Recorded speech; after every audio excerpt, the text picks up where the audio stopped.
Welcome back. Jobs in America. President Trump is set to sign an executive order today, forming a new council and advisory board aimed at boosting vocational training as well as job opportunities for American workers. FedEx, IBM, Lockheed Martin, just among a few companies reportedly agreeing to help implement this executive action. Joining me now is Senator Mike Rounds, a member of the Senate Armed Services Committee. Senator, good to see you this morning. Thanks very much for joining us. Your take on this executive action in terms of getting Americans ready for the jobs of the future?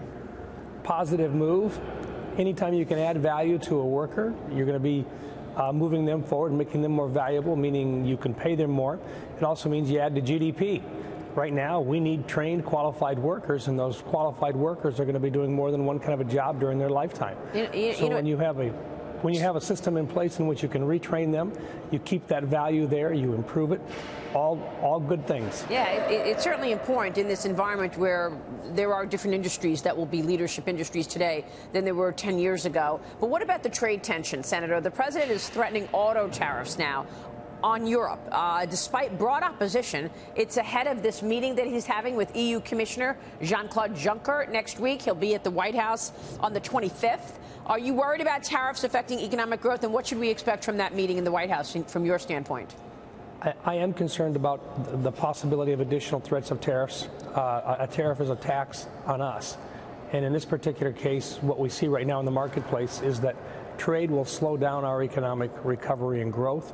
I understand what the president wants to do. I understand that he wants to improve and get us better trade deals. But in the meantime, we've got a lot of folks out there right now that are concerned about retribution, about retaliation, particularly those of us that have commodity-producing states, South Dakota, corn, soybean, and so forth. Our producers right now are showing an economic impact on their balance sheets of over $800 million. That's a negative $800 million since March 1st. That's concerning to us because some commodities you can't just simply put on the shelf and keep. You've got to move them. Do you think this is a negotiation position that the president is taking ahead of this meeting with Juncker next week? Or, I mean, how likely is this to happen? I would assume that it's I assume it's a tactic. Look, we want trade deals. We want to move forward and get things put back in order again. One of the things that we had Mr. Powell, who was chairman of the Fed yesterday in front of our committee, the banking committee, and one of the things that can impact our ability to improve GDP is if we have instability in our trade plans. And right now, that's what we've got. And so, look, we want to grow GDP. That's one of the reasons why we've got this new idea in terms of additional vocational training and putting it on it. You've got to have a qualified workforce. You've got to have a good tax program, which we've got. We're moving in the right direction there. The president's done a great job with regard to eliminating regulations. The challenge is, right now, workforce. And second of all, a stable trade relationship with our allies and a growing trade market. Those are the areas that we are stumbling in right now. And so I know the president's got some plans. I know he wants to make things better, but time is of the essence for a lot of us. Let me ask you, Senator, your colleagues in the House are talking about tax reform 2.0. The president has also talked about lowering the corporate rate to 20%, making the individual tax cuts permanent. Are you going to vote yes for that?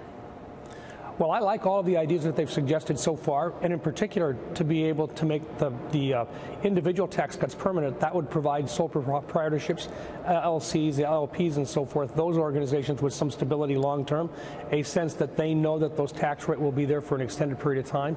That lends, once again, stability to the marketplace. Yeah, I'd be very interested in doing some additional stuff there.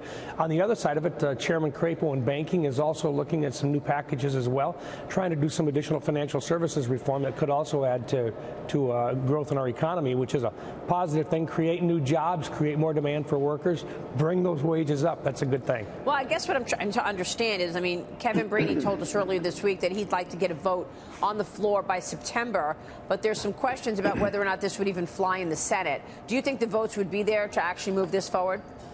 We would have to be able to do it under a 51 vote margin. I don't think our colleagues on the other side of the aisle are going to move anything through in a positive nature for taxes until after the November election. Yeah, that makes sense. I think some of those folks might take a look at it then, but I'm not optimistic. I think you'd have to do it under a reconciliation scenario, one that we could do it with 51 votes, and you only get one vote a year like that. So.